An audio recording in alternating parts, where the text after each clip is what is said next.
La reine Élisabeth II a battu de nombreux records royaux au cours de son règne de 70 ans, qui a été largement considéré comme un succès retentissant.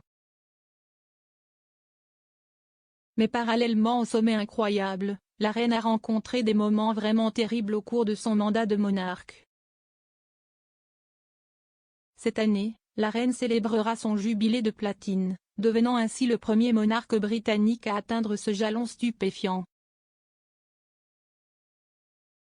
La reine monta sur le trône en 1952 après la mort de son père, le roi George VI, et dans les années qui suivirent, la reine deviendra un symbole de résilience et de continuité pour le peuple britannique.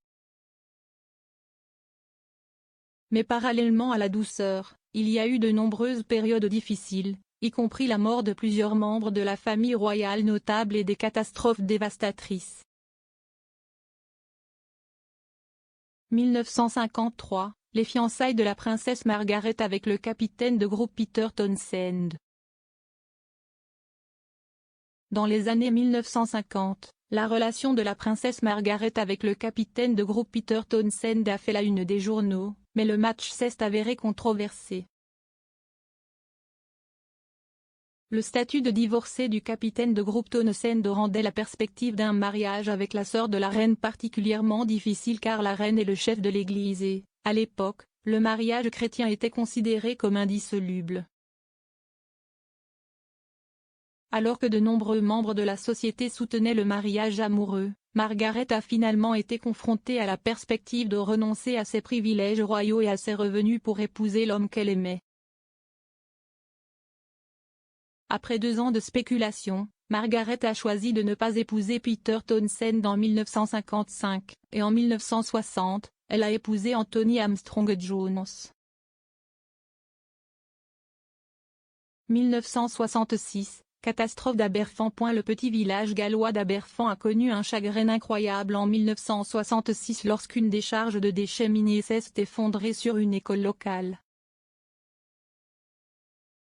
La catastrophe a tué 116 enfants et 28 adultes, et pendant la première visite du prince Philippe, la reine a attendu 8 jours après la catastrophe pour se rendre sur les lieux.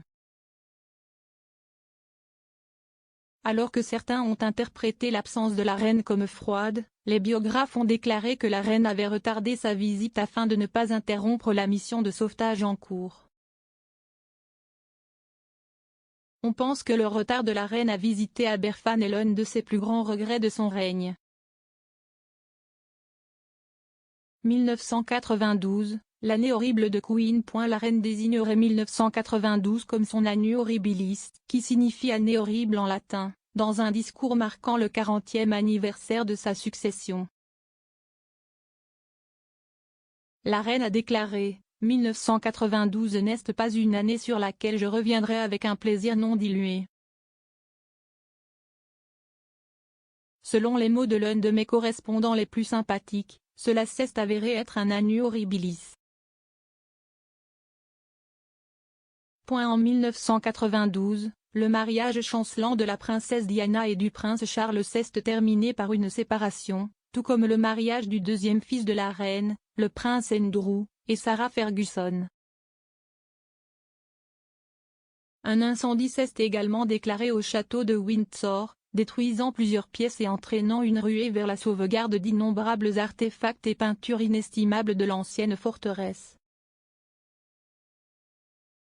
1997, mort de la princesse Diana. Diana, princesse de Galles, divorcée du prince Charles depuis 1996, est décédée dans un accident de voiture à Paris le 31 août 1997. Au moment de la mort de leur mère, le prince William et le prince Harry séjournaient à Balmoral en Écosse avec la reine et le prince Charles. La reine a été vivement critiquée pour ne pas avoir évoqué publiquement la mort de Diana pendant plusieurs jours, choisissant plutôt de protéger William et Harry pendant leur deuil. La reine s'est adressée à la nation en direct à 18 h le vendredi 5 septembre 1997 et, dans son discours profondément personnel, elle a déclaré que ce que je vous dis maintenant, en tant que votre reine et en tant que grand-mère, je le dis du fond du cœur. 2002, Décès de la princesse Margaret et de la reine-mère. En 2002, la reine a perdu deux de ses plus proches confidentes, sa sœur la princesse Margaret et la reine-mère. Le 9 février, la princesse Margaret est décédée à l'âge de 71 ans après avoir souffert d'une mauvaise santé pendant plusieurs mois. Et quelques semaines plus tard, la reine perdrait sa mère, la reine Elisabeth la reine-mère, âgée de 101 ans le 30 mars. 2021, décès du prince Philippe. L'époux bien-aimé de la reine depuis 73 ans, le prince Philippe, est décédé le 9 avril 2021, à l'âge de 99 ans. Le duc d'Édimbourg avait été un proche confident de la reine et un royal senior jusqu'à sa retraite en 2017, à l'âge de 96 ans. Les funérailles du duc étaient un petit événement en raison des restrictions de verrouillage britanniques à l'époque, avec seulement 30 invités autorisés à y assister. Le public a été visiblement ému par les images de l'événement qui a vu la reine assise seule dans la chapelle Saint-Georges, à Windsor, alors qu'elle faisait ses adieux à son mari bien-aimé.